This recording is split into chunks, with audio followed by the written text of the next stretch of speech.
کہانی اب پچھتائے کیا ہود جب چڑیاں چگ گئیں کھیت۔ کسی جنگل میں خوبصورت رنگوں والی چڑیا اور چڑا اپنے چھوٹے چھوٹے بچوں کے ساتھ رہتے تھے۔ ایک دن جنگل میں شہر سے بہت سے شکاری آئے اور انہوں نے بہت سارے جال لگائے۔ بدقسمتی سے چڑیا کا ایک بچہ اس میں پھنس گیا۔ چڑیا اور چڑا بہت پریشان ہوئے، روئے چلائے، مگر شکاریوں نے چڑے کو نہ چھوڑا اور وہ اسے لے کر چلے گئے۔ دن یوں ہی گزرتے گئے، چڑیا اور چڑے کے بچے بڑے ہوتے گئے اور انہوں نے اپنے اپنے گھونسلے بنا لیے۔ ایک دن چڑیا گھونسلے کے پاس ٹہنی پر بیٹھی ہوئی تھی کہ اتنے میں ایک اور پیارا سا چڑا اڑتا ہوا آیا۔ کافی دیر گزرنے کے بعد بھی جب چڑیا اس کو پہچان نہ سکی تو چڑا بولا، پیاری امی جان، میں آپ کا وہی بیٹا ہوں جسے شکاری جال میں پکڑ کر لے گئے تھے۔ یہ سن کر چڑیا بہت خوش ہوئی۔ چڑا بھی جب شام کو لوٹا تو اپنے ننھے چڑے کو دیکھ کر بہت حیران ہوا۔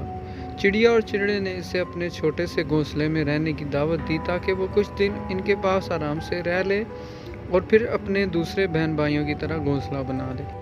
کچھ دن تک تو ننھا چڑا اپنے ماں باپ کے ساتھ کھانے کی تلاش میں جاتا رہا، مگر پھر وہ اکتا گیا۔ وجہ یہ تھی کہ وہ پنجرے میں قید رہ کر سست ہو گیا تھا۔ ایک دن اس نے والدین سے کہا، ایسا کرتے ہیں کہ چچا بندر کمار سے چھوٹے چھوٹے مٹی کے پیالے بنوا کر گھونسلے میں رکھ دیتے ہیں، پھر اس میں ہی خوراک اور پانی جمع کرتے رہیں گے۔ اس طرح نہ تو ہمیں پریشانی ہوگی اور نہ ہی ہر وقت خوراک کی تلاش میں مارا مارا پھرنا پڑے گا۔ چڑا تو خاموش رہا، مگر چڑیا بولی، میرے پیارے بچے، ہم تو اپنا رزق صبح اٹھ کر اللہ کے بھروسے پر تلاش کرتے ہیں اور آج تک ہم کبھی بھوکے پیٹ نہیں سوئے۔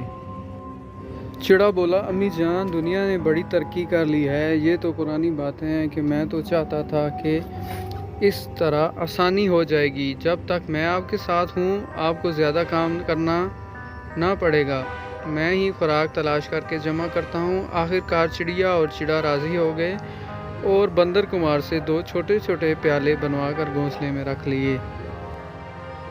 کچھ دن تک تو چڑے کا بچہ بڑے جوش و خروش سے دانہ دنکا جمع کرتا رہا، مگر آخر کب تک؟ اس کی سست طبیعت اس کے کام میں رکاوٹ بن گئی۔ اب وہ بہانے بنا دیتا اور زیادہ تر وقت اپنے دوستوں جو کچھ بھی چڑیا سے باتوں یا کھیل کود میں گنوا دیتا، وہ مزے سے کھاتا رہتا۔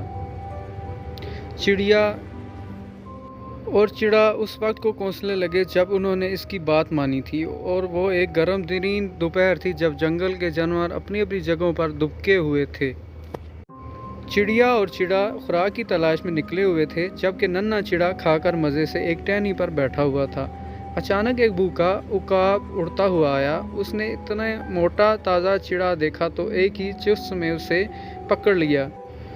کیونکہ زیادہ تر چڑا بیٹھا رہتا تھا، اس لیے وہ اپنی جان بچانے کی کوشش بھی نہ کر سکا۔ چڑیا اور چڑے نے واپس اپنے گھونسلے کی طرف آتے ہوئے یہ سارا منظر دیکھ لیا۔ قریب ہی ایک الو اونگ رہا تھا، کہنے لگا، اب پچھتائے کیا ہود جب چڑیاں چگ گئیں کھیت۔